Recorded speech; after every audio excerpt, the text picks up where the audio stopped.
One of the biggest lies that we see that comes into medical device sales is all you need is B2B sales experience. I have confidence in myself and I'm gonna go do it. But what they try to do is just bulldoze it. Well, you guys keep running into the wall, but if you just looked up, took a side step and walked straight, you'd walk through an open door. We've had people with no sales experience come in and get a six-figure job. It's not that you need more sales experience. What are you currently doing to help yourself stand out? Why I know you guys are doing something wrong, and hear me when I say this, if you truly were doing everything right and you were that good, you'd be hired. Many people think resume is like the reason they're not getting hired. I can just always tell you, it's not the reason you're not getting hired, because many of you could have the perfect resume, but you still can't hit the interviews. Just because you have the sales experience doesn't mean it's the same, because again, I talk to people every single day. They're like, hey, I'm talking to business owners for selling toilet paper. And I'm like, that's great. And yes, sales is sales, but that's different than having $1 million to $3 million quota and talking to a heart surgeon. Our biggest challenge when we get salespeople into our program is welcome back to New to Medical Device Sales. I am your host, Jacob McLaughlin, and my friends, we are coming to help all of you salespeople today. Get on a lot of calls with a lot of people in sales, and I actually had a call just today with somebody who comes from the B2B sales world. He actually lost out to one of our members who beat him out in the final, and so he was like, well, what the heck? And then he saw that she posted that she worked with us and all that good stuff. And so the reason I'm sharing that is I wanted to come and give you all some actionable tips that you can do, because one of the biggest lies that we see that comes into medical device sales is all you need is B2B sales experience. And why I say it's one of the biggest lies is because if that's all it took was you just need B2B sales experience, then every human being that works at Cintas, at ADP, at Enterprise, all these places that they tell you to go work at, then every single one of them would have jobs.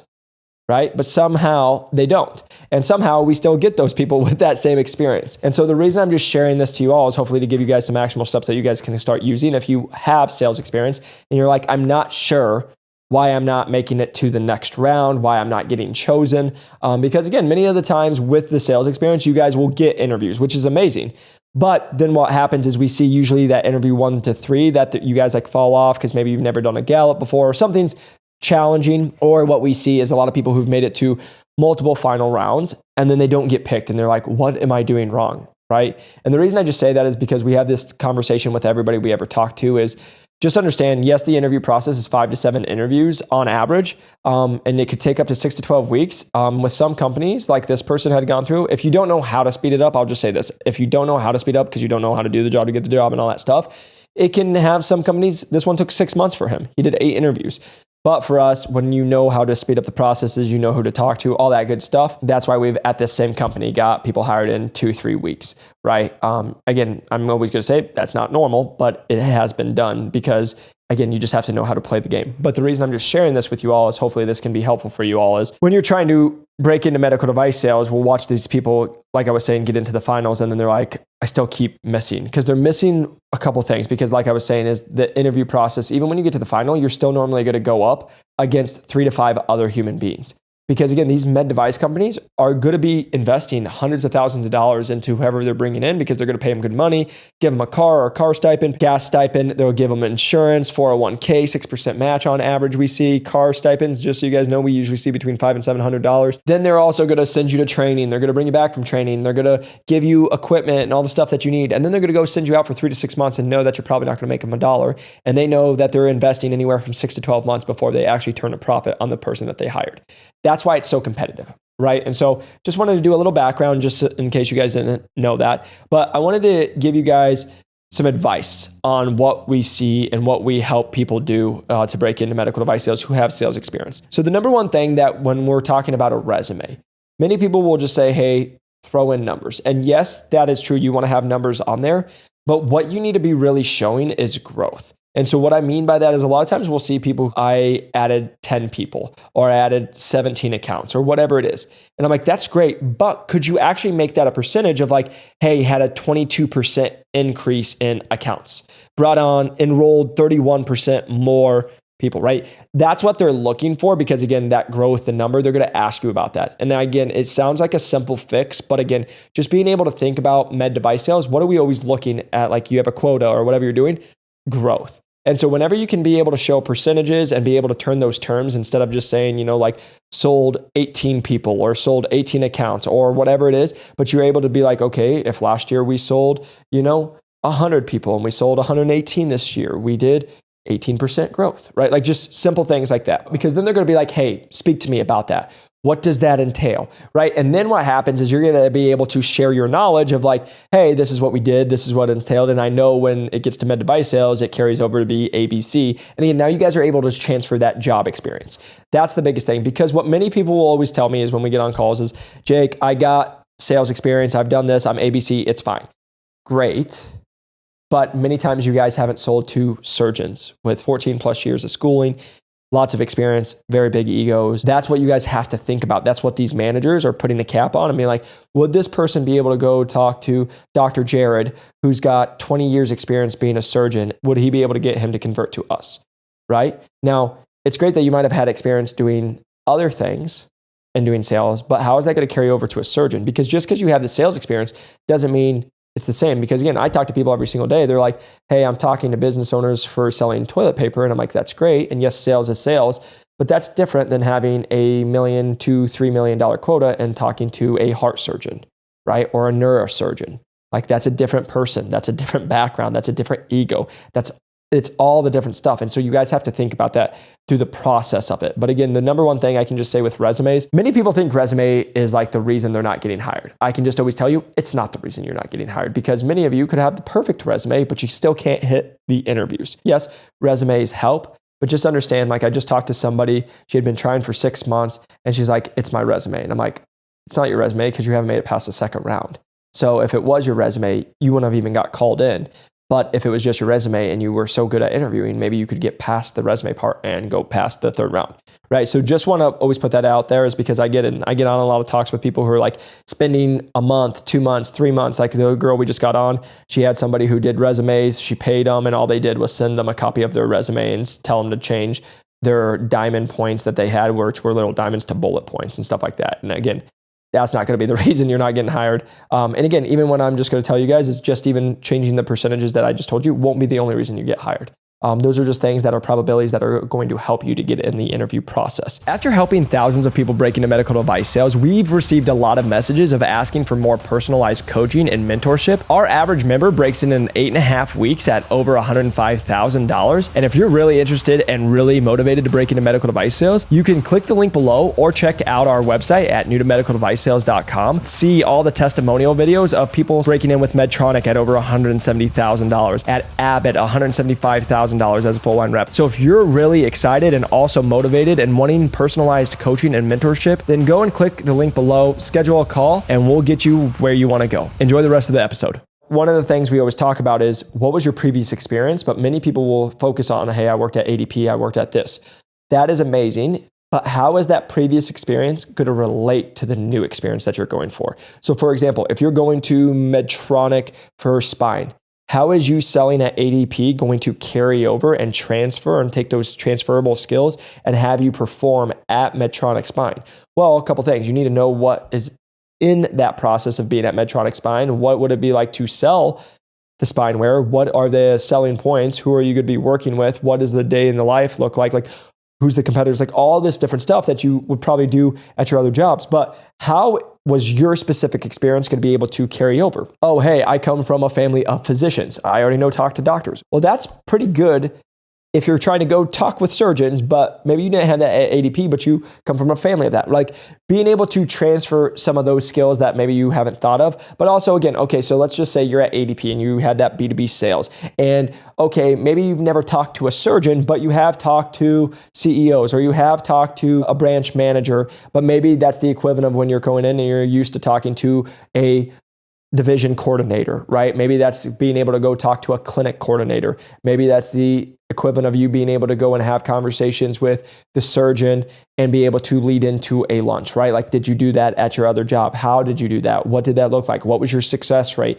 What did you be able to convert from there? What did your sales increase from there? Like being able to walk through that process will just help you guys so much. But again, what I watch a lot of people do is they focus on the previous experience all the time. Well, I did this, this, and this. But again, you guys, when I share this with you all, it's all for the most love to you all. It's not me putting you all down. It's just remember, if you're doing B2B sales experience, if you're doing ADP or some other company, right?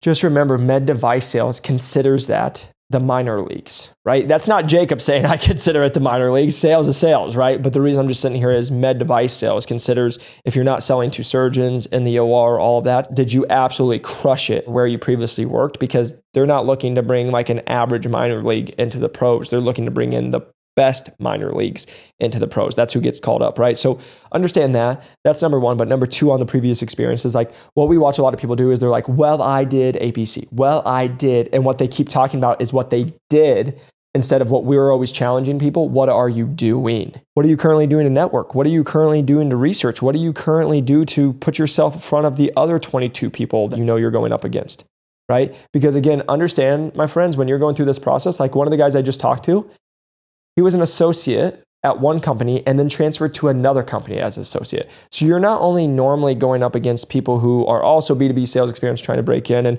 and all other backgrounds, right? But a lot of times you're also going up against people that are already in the industry, but maybe they work at a Stryker and they want to go to a Medtronic, or they're at a smaller company and they want to go to a bigger company, right? And so that's what you just have to understand. Like, what are you doing? Not what did you do? Now, this one, I say this out of the most love in my heart to you all, is check yourself and your ego. And what I mean by that, that's not me saying, hey, you guys shouldn't be confident, because that's what makes you guys great, being confident. But what our biggest challenge is with salespeople is the ego that comes in, that they think they're better than they are. And I don't mean that in a rude way. What I mean that is, you guys had some success that you did at whatever current role you did. That's amazing. But what I can promise you, what you did that made you so successful in your current role won't make you so successful in the next role that you're coming into med device sales. Why?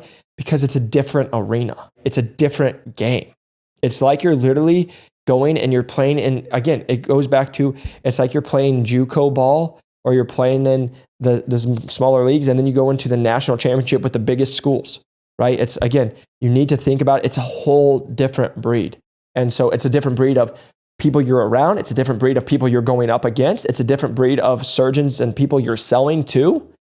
It's a different mentality. Our biggest challenge when we get salespeople into our program is basically, I always make it a joke of like basically like a Mustang of letting them run around and tire themselves out and hit their head against the wall, doing it their way for like 2 to 4 weeks until they're finally like, it's not working. I'm like, yep. So you ready to listen yet? Like even now, we have our own people that we like. I help sales team and I go on calls. And the number one thing I always talk to is salespeople are like, well, I've always done it this way. Well, this is what I did. And I'm like, great. And that's why you won't be successful. Because you're coming into something new. If you're going into the same thing, you can keep doing that. But if you're coming into something new, you have to be coachable. You have to be open to trying new things. And so the reason I'm just sharing that to you all is, again, when you guys are coming in and you're trying to interview, just understand, be coachable. Be understanding, like you take advice from other people that are where you want to be. Again, just understand when you guys are reaching out, you're going to talk to 10 people and they're going to give you 10 different pieces of advice. And then you don't even know if they're number 1 or number 29 or number 68 at the company that they're at. So just take that with a grain of salt. And also maybe they didn't come with the same background that you did, right? But again, you each have unique experiences. But the reason I just share that out of the most love is like we literally work with salespeople all the time. And the people who are the most challenging to work with in medical, to get people into medical device sales, is salespeople. Why? Not because of anything crazy. It's because there's the ego of, I can always do it this way. I have confidence in myself and I'm going to go do it. And that's great. But what they try to do is just bulldoze it. But again, it's like, well, you guys keep running into the wall. But if you just looked up, took a side step and walked straight, you'd walk through an open door.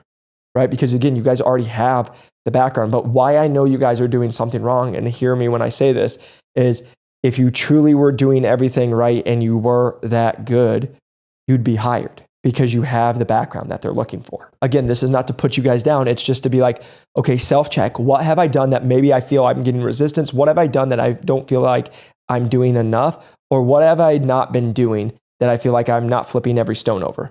Right? And again, like I said, with the salespeople we work with that we do get hired in med device sales, usually the first couple of weeks is letting them like go do their thing, because we'll give them advice and they're like, I'm ready to run through the wall. And they go and they only do about a 40% or 50% of what we say. And then I just sit there, because a good coach isn't going to be like, oh, do this. A good coach is going to be like, okay, I'm going to let you fail a couple times in a controlled atmosphere, because I know by letting you do that enough times, you're going to tire yourself out, aka that's how they break Mustangs, right? They just like have people keep on breaking them and riding them, or they'll put stuff on them to where they think there's somebody on them, and they literally just have them go for 2, 3, 5 hours plus. And then eventually they're so tired. They're like, all right, they can actually get them to go. And it's the same thing that I see with a lot of salespeople is you guys are the hungriest. You're like the confidence. You're like, I'm ready, let's do it. But then what happens is that confidence in that is what's actually holding you back because you're trying to bring in what you did in your current role into the next role, which again is considered the big leagues. And what they're looking for is, are you coachable? Are you able to come in and be the grunt? Because again, that's where we have, just transparently, we can have people who don't have sales experience beat out people with sales experience because the easiest thing we always just tell them is we have no bad habits. We don't have any bad habits. We're hungry and we are moldable. And so all the people without sales experience can do that no problem because again, now you can mold me and train me into the perfect person. But a salesperson can't really say that because you have sales experience. And then maybe you took some stuff from Cintas or from the other company. And that's how we're able to have people with no experience consistently beat out people with experience. Just have to look at it at maybe a different lens because what I hear on the daily with people is I have sales experience, so I'm going to get in this industry. And it's like, that's great. But then many of you will find out it's been 6 months, 12 months. You'll talk to people who've tried for a year and they're still not there. Or they finally get so exhausted and after 18, 19 months, they finally go take a trauma role for $62,000 and now they're working double the amount of hours for less money. And it's like, okay, is that really? Because then again, you'll get told, well, like it's the grind culture and you need to do that. And that's the only way to break in. And again, just so you guys know, that's not true. It's not who we work with. We only want to work with people who want to make 6 figures and go do their thing. But the reason I'm just sharing that for you is that's the consistent things that we see is, again, salespeople like hitting their head against the wall and then they're so proud and that's cool, but it's what's holding you back. And so that's actually one of the biggest things when we're working with people from sales is like, hey, we're going to see if they're coachable right away. Sometimes they are, and they can go take that energy and they go have success way faster. But a lot of times it's going to be like, hey, they're extremely confident. They're like, this is all I need to do. Just tell me what to do. They come in. And then, like I said, they usually have to go fail multiple weeks in a row. And they're like, well, I'm doing this. And I'm like, well, you didn't do A, B, C. You said you did this, but you didn't do A, B, C, D, E. And then we're able to show it. And they're like, got it. And then eventually what happens is they get so tired of like, I'm doing it. But it's like, and then what they see is they see the other people in our program getting hired. Like we do our office hours and we're always cheering every week, people getting hired, and they see people come in and they're like, they're having success. I feel like I'm better than that. I feel like whatever it is. And then they're frustrated. But then what happens is they're finally ready to listen. And so that would just be my encouragement to you all. Again, don't get yourself to that point. Get yourself when you're like, I'm ready to break into medical device sales because I'm being open. I'm going to take pieces of advice. But again, this is always just the challenge is who are you taking advice from? And so again, reach out to the people, reach out to reps. That's what you're supposed to be doing in networking. Again, just understand sometimes reps and managers don't give the best advice, but just again, that's hopefully where you have good intuition. You're able to like read people, hey, maybe I'll take this advice or maybe I'll try it. But one thing I'll just sit here and tell you, if you have 6 calls and 6 people say the same thing, that's like in a positive manner, I'll do that. But if 6 people are like, well, man, I don't know, just get more B2B sales experience. It's like, well, you guys are already getting B2B sales experience. And why that doesn't work is because, again, we've had people with no sales experience come in and get the 6-figure jobs, right? So it's not that you need more sales experience. It's just, what are you currently doing to help yourself stand out in that process? One of the last things I just always want to leave with you all is that you can do it. You have a great background. You have a great experience, but don't just rely on that. Continue to be coachable. Continue to talk about what you're doing, not what you did. Continuing to show the skills that you're continuing to learn. Talk about what you've learned through this process and this journey. It's going to help you stand out so much more than people who I watch come in with sales experience. Then they'll be like, what's your sales process? They can kind of explain it. Then they're like, well, how are you going to do that with a neurosurgeon? And then they don't really have a good answer. Then they're like, hey, show us some proof of like why you'd be the best fit. Now they're just trying to tell them instead of you could actually show them, right? Talk is cheap. So just telling them, well, I did this. So I know since I performed at this last company, I'm going to do it. Because just so you guys know, that was literally my close and how I went from being a full line rep. And under 2 years, I went to a regional sales manager around the whole Western United States. Is, everybody I interviewed with was way more qualified, had way more sales experience in med device sales and everything. And I only had 2 years, less than 2 years at Medtronic. But again, I had been a top 10 performer. But what I did and how I closed them was I can sit here all day and tell you I'm going to make you millions of dollars and that I'm going to increase the revenue. Of course, I'm going to say that. I'm a salesperson. We can all say that. But hopefully, I've shown you I do what I say, and hopefully I've shown you that I'm the right choice for you to make sure that you know you're getting the right person. Instead of what everyone prior to me said, I know I'm going to crush it for you. I know I'm going to do this. I know I'm telling, and all they're doing is telling them, right? But what I always do is I'm making sure my work, I'm making sure my actions throughout the process shows that they know who they're getting. Not me just telling them I'm going to be good. Because that's what everyone does. Well, I was President Club winner here. Great. But you didn't send a follow-up email. So you're telling me you're amazing, but you already didn't do one of the most simplest things. I'm great, but you waited 28 hours to respond to somebody.